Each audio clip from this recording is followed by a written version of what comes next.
호텔에 들어온 거지를 발견한 직원이 더러운 거지라며 언성을 높이며 할머니를 쫓아냈을 뿐인데 알고 보니 그녀의 정체가 이 호텔의 주인이자 사실 이 나라 재계에 숨겨진 여왕임이 밝혀지며 거지라고 무시한 사람들의 인생이 통째로 삭제당하는 이야기입니다. 본격적인 시청 전 구독과 알림 설정을 해주시면 영상을 제작하는데 굉장히 큰 힘이 됩니다. 대한민국의 부와 욕망이 용광로처럼 들끓는 도시, 서울의 심장 강남. 그 중심에는 마치 신이 지상에 세운 제국처럼 찬란한 금빛으로 빛나는 아테나 호텔이 있었다. 6성급을 넘어 스스로 신들의 영역이라 칭하는 그곳은 상위 0.1%에게만 허락된 지상의 낙원이자 철옹성이었다. 어느 겨울 오후 그 견고했던 성의 금빛 회전문을 통해 어울리지 않는 하나의 그림자가 스며들었다. 계절을 잊은 얇고 더러운 옷, 길 위에서의 삶이 고스란히 새겨진 깊은 주름, 그리고 그녀의 온몸에서 풍겨나오는 가난과 절망의 냄새. 사람들은 마치 전염병 환자를 보듯 길을 피했고 호텔의 공기는 순식간에 차갑게 얼어붙었다. 그림자의 정체는 70대 노파 최설이었다. 그녀의 손에는 낡아빠진 플라스틱 열쇠고리에 매달린 구형 호텔 객실 카드키 하나가 유일한 재산처럼 들려 있었다. 그녀는 그저 뼛속까지 파고드는 도시의 칼바람을 잠시 피하고 싶었을 뿐이다. 하지만 그녀의 작은 소망은 이 제국의 지배자에게는 용납될 수 없는 죄악이었다. 아테나 호텔의 총지배인이자 성공 신화의 상징으로 불리는 남자 박상진. 그는 로비 한가운데에 서 있는 오물 같은 존재를 발견하고 미간을 찌푸렸다. 그는 자신의 완벽한 예술 작품에 떨어진 지워버려야 할 역겨운 오점이라고 생각했다. 저게 뭐야? 저런 거지가 어떻게 여기까지 기어들어왔어? 보안팀, 당장 저것 좀 치워. 그의 고함에 건장한 보안 요원들이 달려와 최설이의 양팔을 거칠게 붙잡았다. 설이는 저항하지 않았다. 그녀는 그저 이 모든 상황이 너무나 익숙하다는 듯 깊이를 알 수 없는 슬픈 눈으로 자신을 둘러싼 화려한 풍경을 바라볼 뿐이었다. 그때였다. 신입 컨시어지 직원인 김민주가 모두의 만류를 뿌리치고 그녀에게 다가갔다. 민주는 갓 대학을 졸업하고 치열한 경쟁을 뚫고 이곳에 입사한 꿈 많고 순수한 청춘이었다. 그녀는 덜덜 떨리는 손으로 따뜻한 물 한 잔을 설이에게 건넸다. 저 할머님, 괜찮으세요?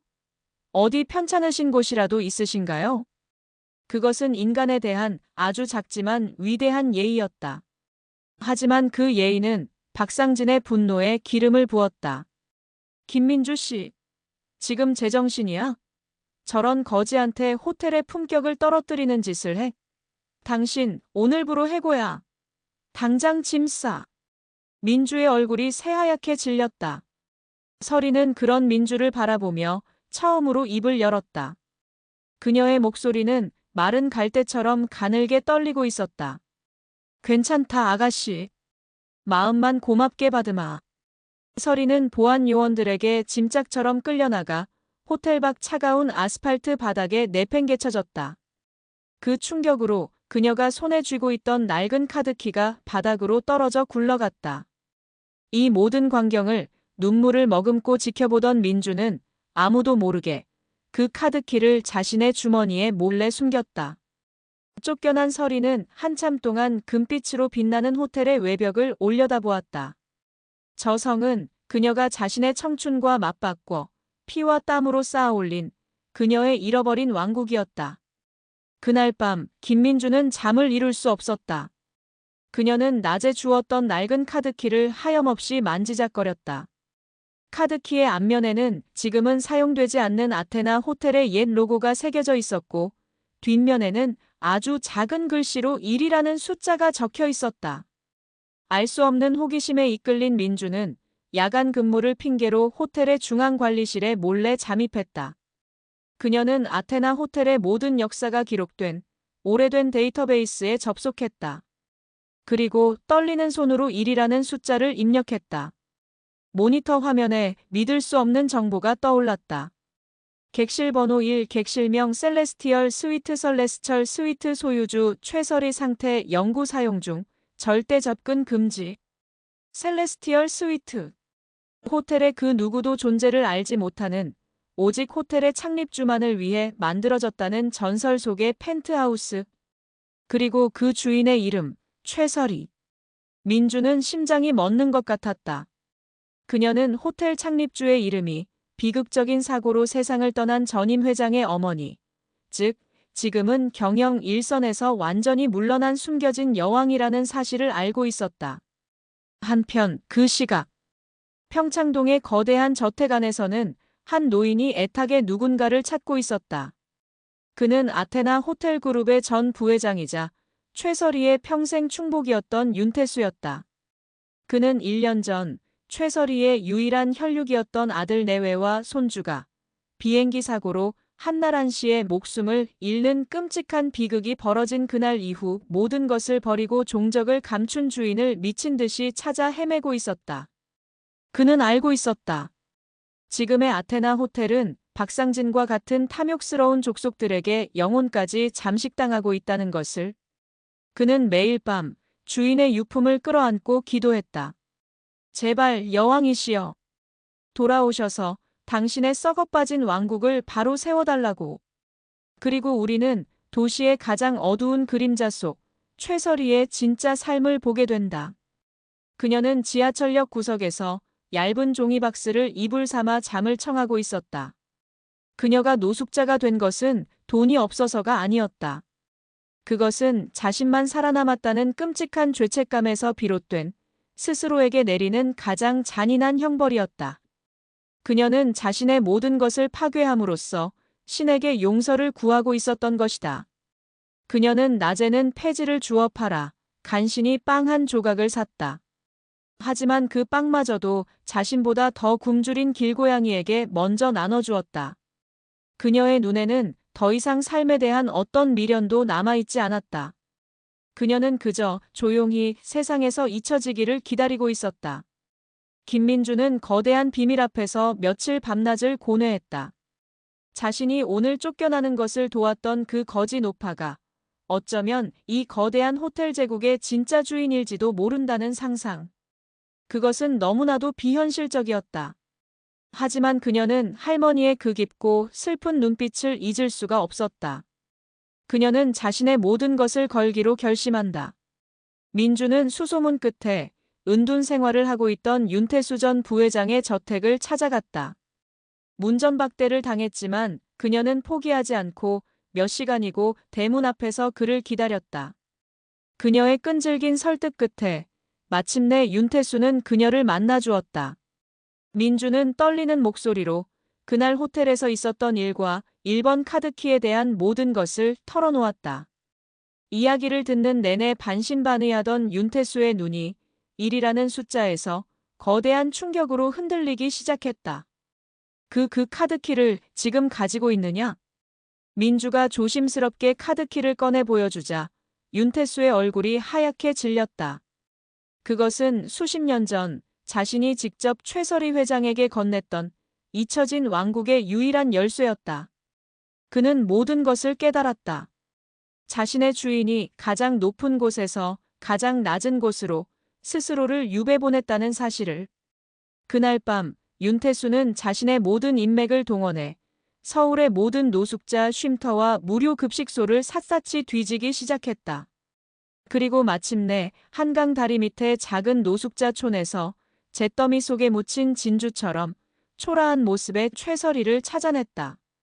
윤태수는 수십조 자산가이자 대한민국 재계의 거물이었던 자신의 과거를 모두 잊은 채 더러운 흙가닥 위에 무릎을 꿇었다. 그의 늙은 눈에서 뜨거운 눈물이 쏟아져 내렸다. 회장님 여왕이시여 이제 그만 당신의 성으로 돌아가실 시간입니다. 당신의 백성들이, 당신의 군사들이 모두 죽어가고 있습니다. 최설희는 아무 말 없이 그저 텅 빈 눈으로 허공을 응시했다. 하지만 그녀의 귓가에 괜찮으세요, 할머님? 이라고 묻던 한 젊고 순수한 영혼의 목소리가 환청처럼 맴돌았다. 자신의 왕국에서 유일하게 인간의 도리를 지켰던 그 작은 아이. 자신이 이대로 사라진다면 그 아이 역시 저 탐욕스러운 괴물들에게 잡아먹히게 될 터였다. 최설이의 텅 빈 눈동자 속에서 아주 오랜 시간 꺼져 있던 작은 불씨 하나가 다시 타오르기 시작했다. 그것은 자신의 왕국을 되찾기 위한 욕망의 불꽃이 아니었다. 자신의 유일한 백성을 지키기 위한 차갑고도 신성한 분노의 불꽃이었다. 그녀는 천천히 윤태수의 주름진 손을 마주 잡았다. 가자. 나의 성으로. 왕의 귀환이었다.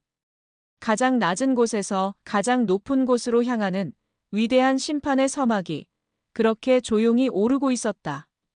윤태수의 손에 이끌려 도착한 곳은 강북의 한적한 산자락 아래 숨겨진 비밀스러운 한옥 저택이었다. 그곳은 최설이가 아주 오래전 세상의 모든 소음으로부터 도망치고 싶을 때를 위해 마련해둔 그녀만의 성역이었다. 지난 1년간 윤태수는 주인을 잃은 이 저택을 언젠가 돌아올 여왕을 위해 매일같이 쓸고 닦으며 기다리고 있었다. 그날 밤 설이는 자신의 인생에서 가장 길고도 처절한 목욕을 했다. 욕조에 받아진 뜨거운 물은 그녀가 욕조에 몸을 담그는 순간 시커먼 구정물로 변해버렸다. 그것은 지난 1년간 그녀의 몸에 쌓인 거리의 먼지이자 그녀의 영혼을 짓누르던 죄책감의 때였다. 수십 번의 물을 갈아내고 나서야 물은 비로소 맑은 색을 되찾았다. 다음 날 아침, 윤태수가 대령한 대한민국 최고의 미용사와 의사가 저택을 찾았다. 엉겨부터 갑옷처럼 변해버린 머리카락이 잘려나가고 영양실조와 풍파에 시달려 상처투성이었던 피부가 치료되었다. 그리고 마침내 그녀가 거울 앞에 섰을 때 거울 속에는 더 이상 추위에 떠는 노숙자는 없었다. 그 자리에는 비록 깊은 슬픔이 서려 있었지만 그 슬픔마저도 기품으로 승화시키는 고고하고 서늘한 여왕이 서 있었다. 최설이는 자신의 변한 모습을 마치 아주 오랫동안 잊고 지냈던 옛 친구를 만난 것처럼 덤덤하게 응시했다. 그녀의 대관식은 그렇게 세상에서 가장 조용하고도 가장 장엄하게 홀로 치러지고 있었다. 몸을 되찾은 그녀는 이제 자신의 왕국을 되찾기 위한 전쟁 준비를 시작했다. 윤태수는 그녀에게 지난 1년간 박상진이 저질러온 모든 만행과 비리가 담긴 보고서를 올렸다. 고객 등급에 따라 직원들의 인격을 차별하고 협력업체에 대한 단가 후려치기와 기술 탈취, 그리고 회사 돈을 쌈짓돈처럼 유용하여 쌓아 올린 그의 더러운 부의 역사. 보고서를 읽어내리는 최설이의 얼굴에는 아무런 표정 변화가 없었다. 하지만 그녀의 눈빛은 천천히, 그러나 분명하게 차가운 살기로 물들고 있었다. 태수야. 네, 회장님. 지금 당장 이사회 긴급 소집해라. 안건은 총지배인 해임 및 그룹 특별감사위원회 발족이다. 그녀의 목소리는 조용했지만 그 안에 담긴 무게는 천군만마와도 같았다. 여왕은 자신의 성을 더럽힌 역적을 처단하기 위한 첫 번째 칼을 뽑아든 것이다.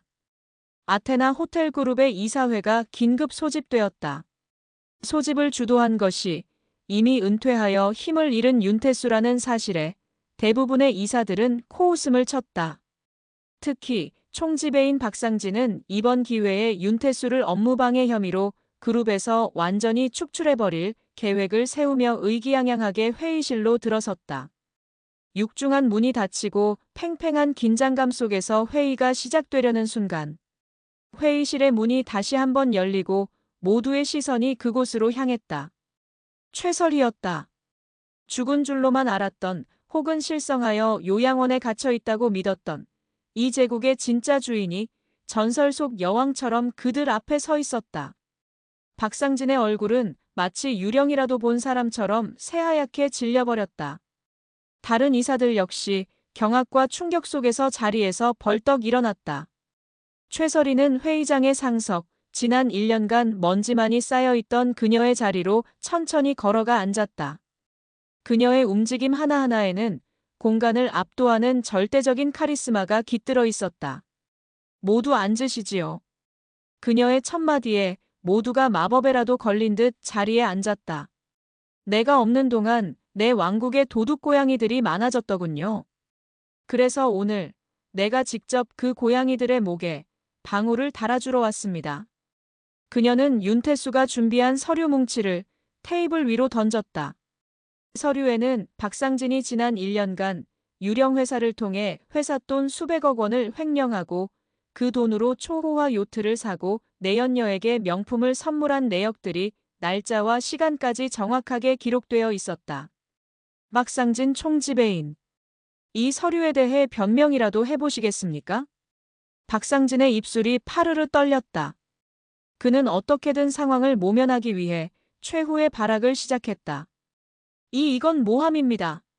회장님께서는 지금 정신이 온전치 못한 상태이십니다. 저 늙은 여우 윤태수에게 속아 지금 제게 누명을 씌우고 있는 겁니다. 하지만 최설이는 그의 말을 가볍게 무시했다. 그녀는 마치 사냥이 이미 끝난 사자처럼 나른하지만 단호한 목소리로 자신의 진짜 심판을 선언했다. 오늘부로 아테나 호텔그룹의 모든 경영활동에 대한 외부 특별감사에 착수하겠습니다. 대한민국의 그 어떤 회계법인보다도 악독하고 집요하다는 칼날 회계법인에게 전권을 위임하지요. 그리고 그 첫 번째 감사 대상은 바로 총지배인 박상진, 당신의 사무실입니다. 그것은 사형 선고였다. 박상진의 다리가 풀리며 그는 의자 아래로 스르르 무너져 내렸다. 여왕은 자신의 성에 침입한 뱀의 혀를 가장 날카로운 사자의 발톱으로 잘라낸 것이다. 칼날 회계법인의 감사팀이 호텔에 들이닥친 그날, 아테나 호텔은 계엄령이 선포된 것처럼 얼어붙었다. 저승사자라는 별명으로 불리는 그들은 박상진의 사무실을 시작으로 호텔의 모든 서류와 컴퓨터 파일을 압수했다. 박상진은 모든 권한을 정지당한 채 자신의 사무실에 유령처럼 갇히는 신세가 되었다. 궁지에 몰린 박상진은 독이 오른 쥐처럼 마지막 반격을 준비했다. 법과 원칙으로는 이길 수 없으니 여론전으로 판을 뒤집으려는 속셈이었다. 그는 익명의 제보자를 가장하여 자신에게 충성하는 언론사 기자들에게 거짓 정보를 흘리기 시작했다. 충격 단독 아테나 호텔 최설희 회장, 1년간 노숙 생활 정신 이상설 대두욱. 아들 잃은 충격에 실성한 재벌 총수, 그룹 경영권 찬탈 음모. 기사는 순식간에 퍼져나갔다. 최설희가 1년간 노숙 생활을 했다는 충격적인 사실과 함께 그녀가 비극적인 사고로 정신이 온전치 않으며 윤태수 전 부회장이 그런 그녀를 조종해 그룹을 차지하려 한다는 악의적인 소문이었다. 이사들과 주주들은 동요하기 시작했다. 왕국에 보이지 않는 균열이 생기고 있었다. 그리고 박상진의 가장 비열한 칼날은 가장 약한 곳을 향했다. 바로 김민주였다. 박상진은 민주를 자신의 사무실로 불렀다. 그는 회유와 협박을 번갈아가며 그녀에게 거짓 진술을 강요했다. 최설희가 호텔에 찾아왔을 때 이미 정신이 나간 상태였으며 윤태수가 자신에게 돈을 주며 그녀를 돕도록 사주했다는 내용의 진술서에 서명하라는 것이었다. 민주 씨, 현명하게 생각해. 지금 이 배는 다시 침몰하고 있어. 내가 주는 이 동아줄을 잡지 않으면 당신은 저 늙고 미친 할망구와 함께 저 차가운 바닷속으로 영원히 가라앉게 될 거야. 민주는 공포에 떨었다. 자신의 작은 거짓말 하나가 자신을 구해준 은인의 등에 칼을 꽂는 행위임을 알고 있었다. 하지만 이제 막 사회에 첫 발을 내디딘 그녀에게 대한민국 최고의 재벌 그룹 총지배인의 협박은 거역할 수 없는 거대한 산처럼 느껴졌다. 최설희를 향한 악의적인 소문이 그룹 전체를 뒤덮자 그녀는 정면 돌파를 결심한다. 자신을 향한 모든 의심과 불신을 스스로의 힘으로 잠재우기로. 그녀는 자신의 귀환 이후 처음으로 전 직원이 참여하는 그룹 타운홀 미팅을 소집했다. 박상진은 이것이 자신에게 주어진 마지막 기회라고 생각했다. 그는 자신의 수족들을 직원들 사이에 잠입시켜 타운홀 미팅을 최설희를 향한 공개적인 청문회장으로 만들 계획을 세웠다. 그녀의 정신 이상설을 부추기는 날카로운 질문들을 던져 그녀를 이성을 잃은 늙은이로 만들어버릴 작정이었다. 마침내 운명의 타운홀 미팅이 시작되었다. 수천 명의 직원들이 모인 거대한 강당. 단상 위에 선 최설희에게 박상진이 심어놓은 직원들의 공격적인 질문이 쏟아졌다. 회장님께서 1년간 노숙 생활을 하신 것이 사실입니까? 그런 분이 과연 그룹을 이끌 자격이 있다고 생각하십니까? 아들을 잃은 슬픔이 회장님의 판단력을 흐리게 만들고 있다는 세간의 소문에 대해 어떻게 생각하십니까?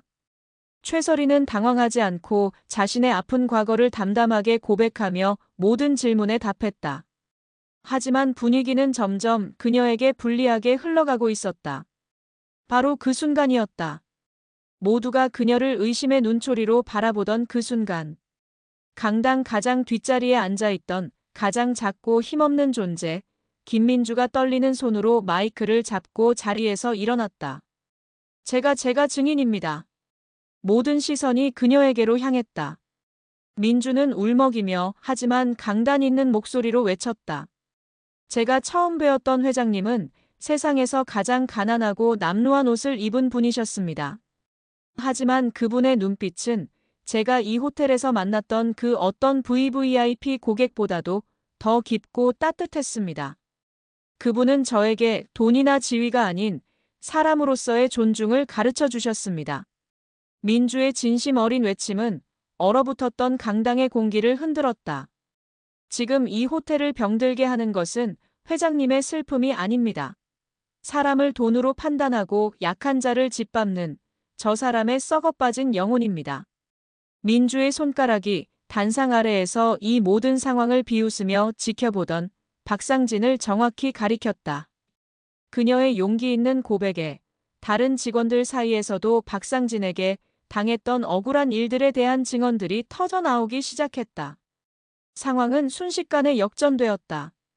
최설희는 눈물을 흘리는 민주를 단상 위로 불러 따뜻하게 안아주었다. 그리고는 마이크를 잡고 자신의 마지막 심판을 선언했다. 여기, 이 젊은 직원이야말로 내가 이 호텔을 세웠던 모든 영혼을 존귀하게 섬긴다는 창립 정신 그 자체입니다. 그리고 저자는 그 정신을 더럽힌 이 왕국의 역적입니다. 그녀는 박상진을 향해 얼음 같은 목소리로 명령했다. 특별감사위원회의 중간 감사 결과 박상진 총지배인의 횡령액은 지금까지 밝혀진 것만 2천억 원이 넘습니다. 지금 이 순간부로 박상진을 아테나 호텔의 모든 직위에서 파면한다. 그리고 이 젊은 영혼에게 그의 죄를 심판할 권한을 위임한다. 그녀는 민주의 손을 잡고 전 직원들을 향해 선포했다. 아테나 호텔의 새로운 총지배인으로 김민주 씨를 임명합니다. 가장 작은 빛이 가장 견고했던 어둠을 무너뜨리는 위대한 혁명의 서막이었다. 김민주를 새로운 총지배인으로 임명한 최설희의 선포는 아테나 호텔에 떨어진 핵폭탄이었다. 직원들은 경악과 환호, 그리고 불신이 뒤섞인 채 술렁였다. 가장 큰 충격에 빠진 것은 하루아침에 모든 것을 잃고 역적이 된 박상진과 그의 밑에서 꿀을 빨아왔던 임원들이었다. 박상진은 순순히 물러나지 않았다. 그는 자신의 사무실에 틀어박혀 미친 듯이 서류를 파쇄하고 자신과 연결된 정관계의 검은 커넥션에 전화를 돌려 마지막 발악을 시작했다. 저 미친 노망난 할망구를 막아주십시오. 저를 이대로 버리시면 의원님과의 더러운 거래도 세상에 드러나게 될 겁니다. 한편 총지배인이라는 감투를 갑작스럽게 쓰게 된 김민주는 거대한 왕관의 무게 앞에 어찌할 바를 몰랐다. 다른 임원들은 대놓고 그녀를 무시했고 업무 보고조차 하지 않았다. 그녀는 허수아비 여왕이었다. 그날 밤 최설희는 자신의 펜트하우스로 민주를 불렀다. 그녀는 두려움에 떠는 민주에게 붉은 와인 한 잔을 건네며 나지막이 말했다. 왕관은 그 무게를 견디는 자만이 쓸 수 있는 법이다. 그리고 왕은 자비가 아닌 공포로 다스릴 때도 있어야 하지. 최설희는 칼날 회계법인이 중간 보고한 자료 하나를 민주에게 건넸다. 그것은 호텔의 부사장이 박상진의 비자금을 관리하며 떡고물을 받아온 결정적인 증거였다. 가서 저자의 목에 첫 번째 칼을 꽂아라. 살려달라 애원하면 너의 사람이 될 것이고 끝까지 저항하면 박상진과 함께 지옥으로 보내버리면 된다. 그것이 여왕의 정치다. 최서리는 순진한 양이었던 민주에게 날카로운 사자의 발톱을 쥐어주고 있었다. 다음 날 아침, 김민주는 과거와는 완전히 다른 사람이 되어 있었다. 그녀는 더 이상 어수룩한 신입사원이 아니었다. 그녀의 눈에는 최서리의 그것을 닮은 차갑고도 단단한 결의가 서려 있었다. 그녀는 모든 임원들을 소집한 긴급회의에서 최서리에게 받은 증거 서류를 테이블 위로 던졌다. 부사장님, 이 서류에 대해 해명하실 기회를 드리겠습니다. 단 한 번뿐입니다. 부사장의 얼굴이 잿빛으로 변했다. 그는 처음으로 자신들 앞에 앉아있는 이 젊은 여왕이 결코 허수아비가 아니라는 사실을 깨달았다. 그는 그 자리에서 무릎을 꿇고 자신이 알고 있는 박상진의 모든 비리를 실토하며 용서를 구했다. 민주의 첫 번째 칼은 썩어빠진 왕국의 가장 굵은 동아줄을 끊어버렸다. 부사장이 돌아서자 다른 임원들 역시 살기 위해 줄줄이 박상진에게 등을 돌리고 민주의 발 아래 충성을 맹세하기 시작했다. 박상진은 완벽하게 고립되었다. 그가 믿었던 성벽은 내부에서부터 허무하게 무너져 내리고 있었다. 박상진을 향한 감사의 칼날은 상상보다 훨씬 더 깊숙한 곳에 치부를 드러냈다. 그의 죄는 단순한 횡령 수준이 아니었다. 그는 아테나 호텔의 VVIP들을 상대로 불법적인 비밀 도박장을 운영해왔다. 그리고 그 자금은 대한민국 암흑가를 지배하는 범죄 조직 흑룡회의 돈 세탁 창구로 사용되고 있었다. 호텔의 화려한 금빛 문은 사실 더럽고 추악한 범죄의 온상이었던 것이다. 이 사실이 밝혀지는 순간 박상진은 단순한 징역형이 아닌 범죄 조직의 손에 의해 목숨을 잃을 수도 있는 절체절명의 위기에 처했다. 그는 해외로 도피하기 위해 자신의 모든 비밀 자금을 동원하기 시작했다. 하지만 그 모든 것을 최서리의 손바닥 위에서 이루어지고 있었다. 그녀는 이미 윤태수를 통해 박상진의 모든 자금 흐름을 동결시키고 국정원 출신 보안팀을 동원해 그의 모든 통신을 감청하고 있었다. 이제 쥐가 구석에 몰렸구나. 마지막 발악을 할 시간이 된 것 같구나. 최서리의 서늘한 미소와 함께 심판의 마지막 단계가 시작되고 있었다. 모든 것을 잃은 박상진은 이성을 잃고 미쳐 날뛰기 시작했다. 그는 이 모든 비극의 원흉인 최서리와 김민주를 파멸시키기로 결심한다. 자신을 배신한 흑룡회에 두 여자를 처리해준다면 자신이 알고 있는 모든 비밀 자금의 위치를 넘기겠다는 악마의 거래를 제안한 것이다. 그날 밤 김민주의 퇴근길. 검은색 승합차 한 대가 그녀의 앞을 막아섰고 건장한 남자들이 그녀를 납치하려 했다. 동시에 최서리가 머무는 한옥저택에도 수십 명의 괴한들이 담을 넘어 침입했다. 하지만 그들을 기다리고 있던 것은 늙은 노인과 젊은 여자가 아닌 지옥의 사냥개들이었다. 최서리는 이미 박상진의 마지막 발악을 예측하고 있었다. 그녀는 윤태수가 동원한 전직 특수부대 출신으로 이루어진 최정예 민간 경호팀을 민주와 자신의 곁에 그림자처럼 배치해두었던 것이다. 민주를 덮치려던 괴한들은 순식간에 나타난 경호원들에게 처참하게 진압되었다. 그리고 최서리의 저택에 침입했던 흑룡회의 암살자들은 저택 곳곳에 설치된 첨단 보안 시스템과 인간 병기 같은 경호원들의 협공에 의해 단 한 명도 살아나가지 못했다. 괴물의 마지막 포효는 그렇게 허무한 비명으로 끝나버렸다. 모든 희망을 잃은 박상진은 마지막으로 남은 단 하나의 증거, 즉 자신의 모든 범죄가 기록된 비밀장부 원본을 손에 넣기 위해 직접 움직이기 시작했다. 그 장부는 칼날 회계법인의 수중에 있었고 그들은 호텔의 지하 최신부 대한민국 최고의 보안을 자랑하는 비밀 금고에 그것을 보관하고 있었다. 박상진은 내부 조력자들을 동원해 호텔의 보안 시스템을 마비시키고 직접 금고를 털 계획을 세웠다. 하지만 그가 마주한 것은 텅 빈 금고였다. 최설이는 박상진이 금고를 노릴 것이라는 것까지 모두 예측하고 있었다. 그녀는 이미 비밀장부 원본을 자신의 펜트하우스, 셀레스티얼 스위트로 옮겨놓은 상태였다. 박상진이 허탈감에 빠져 있는 순간 금고의 육중한 문이 닫히고 그는 칠흑 같은 어둠 속에 갇히게 되었다. 금고는 그의 무덤이 되었다. 잠시 후 금고 안의 스피커를 통해 최설이의 차가운 목소리가 울려 퍼졌다. 어서 와라, 박상진. 너를 위한 진짜 지옥에. 박상진이 갇힌 지하 금고는 그대로 경찰에게 인계되었다. 그의 체포 소식과 함께 흑룡회와의 검은 커넥션, 그리고 수십 년간 그가 저질러온 모든 추악한 범죄가 만천하에 공개되었다. 세기의 재판이 열렸다. 법정에 선 박상진은 완전히 폐인이 되어 있었다. 김민주와 그녀가 용기를 주었던 수많은 피해자들이 증인석에 서서 박상진의 만행을 눈물로 고발했다. 최설이는 방청석 가장 뒷자리에서 묵묵히 이 모든 심판의 과정을 지켜볼 뿐이었다. 마침내 재판장이 마지막 판결을 내렸다.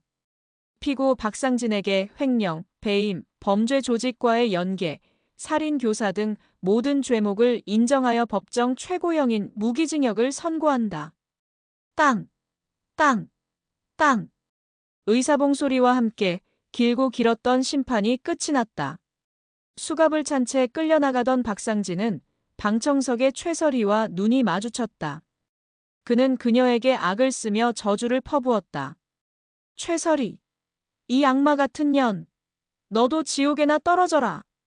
최설이는 그를 향해 아주 희미하게 그러나 깊은 연민이 담긴 미소를 지어 보였다. 이미 지옥을 맛본 사람에게 지옥을 선물할 수는 없는 법이지. 1년 후 아테나 호텔은 완전히 새로운 모습으로 다시 태어났다. 총지배인이 된 김민주의 지휘 아래 호텔은 과거의 오만하고 차가운 귀족주의를 벗어던지고 진심으로 고객을 섬기는 따뜻하고 품격 있는 공간으로 거듭났다. 그녀의 혁신적인 리더십은 대한민국 호텔업계의 새로운 역사를 쓰고 있었다. 최설의 회장은 박상진에게서 환수한 모든 재산을 사회에 환원하여 아테나 재단을 설립했다. 재단은 김민주처럼 어려운 환경 속에서도 호텔리어의 꿈을 키우는 가난한 청년들을 지원하는 장학 사업을 시작했다. 그녀는 자신의 상처와 슬픔을 다음 세대를 위한 희망의 걸음으로 사용하기로 결심한 것이다. 어느 눈부신 봄날, 최설이는 자신의 펜트하우스 셀레스티얼 스위트에서 아주 특별한 손님들을 맞이했다. 그녀의 귀환을 도왔던 윤태수와 이제는 너무나도 늠름한 총지배인이 된 김민주, 그리고 그녀에게 용기를 주었던 호텔의 모든 직원들이었다. 그녀는 더 이상 외로운 여왕이 아니었다. 그녀의 곁에는 피를 나누진 않았지만 그보다 더 진한 신뢰와 사랑으로 맺어진 새로운 가족들이 함께하고 있었다. 최설이는 테라스에서 서울의 야경을 내려다보고 있는 민주의 곁으로 다가갔다. 그리고는 자신의 목에 걸려있던 1번 카드키를 그녀의 목에 직접 걸어주었다. 이제부터는 내가 이 성의 주인이다. 부디 나보다 더 따뜻하고 현명한 주인이 되어다오. 민주의 눈에서 뜨거운 눈물이 흘러내렸다. 그녀는 자신을 구원해준 위대한 여왕을 와락 끌어안았다. 카메라는 서로를 따뜻하게 안아주는 두 여인의 모습을 비춘다. 그 뒤로 수많은 상처와 아픔을 이겨내고 그 어느 때보다도 찬란하게 빛나고 있는 아테나 호텔의 전경.